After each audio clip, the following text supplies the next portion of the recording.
بسم اللہ الرحمن الرحیم۔ شریعت مطہرہ کے ہر حکم میں خیر و برکت، اجر و ثواب تو بے پایہ ہے ہی، اس کے ساتھ ہی بہت سی مصلحتیں بھی ان احکام میں جو ملحوظ ہوتی ہیں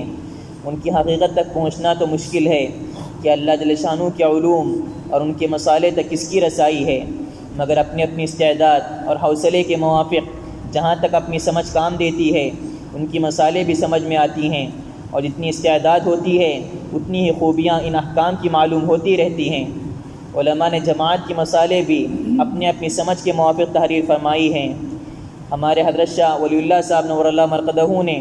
حجت اللہ البالغہ میں ایک تقریر اس کے متعلق ارشاد فرمائی ہے۔ اس کا ترجمہ اور مطلب یہ ہے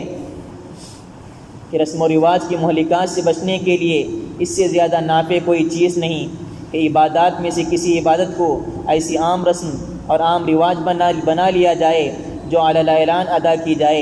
اور ہر شخص کے سامنے خاص سمجھدار ہو یا ناسمجھ وہ ادا کی جائے۔ اس کے ادا کرنے میں شہری اور غیر شہری برابر ہوں، مسابقت اور تفاخر اسی پر کیا جائے، اور ایسی عام ہو جائے کہ ضروریات زندگی میں اس طرح داخل ہو جائے کہ اس سے علیحدگی ناممکن اور دشوار بن جائے، تاکہ اللہ کی عبادت کے لیے معید ہو جائے، اور وہ رسم و رواج جو موجب مضرت و نقصان تھا وہی حق کی طرف کھینچنے والا بن جائے۔ اور چونکہ عبادات میں کوئی عبادت بھی نماز سے زیادہ محتم بالشان اور دلیل و حجت کے اعتبار سے بڑی ہوئی نہیں، اس لیے ضروری ہوا کہ آپس میں اس کے رواج کو خوب شائع کیا جائے، اور اس کے لیے خاص طور سے اجتماع کیا جائے اور آپس میں اتفاق سے اس کو ادا کیا جائے۔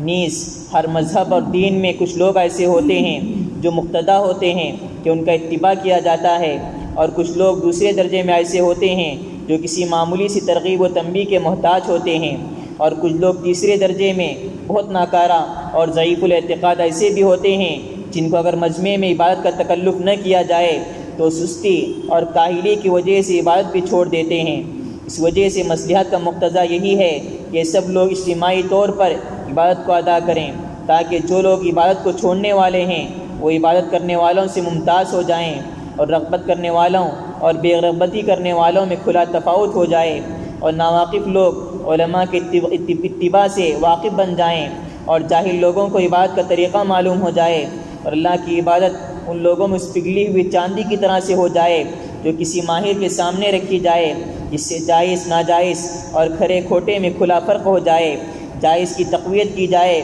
اور ناجائز کو روکا جائے۔ اس کے علاوہ مسلمانوں کے ایسے اجتماع میں اس میں اللہ کی طرف رغبت کرنے والے، اس کی رحمت کے طلب کرنے والے، اس سے ڈرنے والے موجود ہوں، اور سب کے سب اللہ ہی کی طرف ہمتاً متوجہ ہوں۔ برکتوں کے نازل ہونے اور رحمت کے متوجہ ہونے کی عجیب خاصیت رکھی ہے۔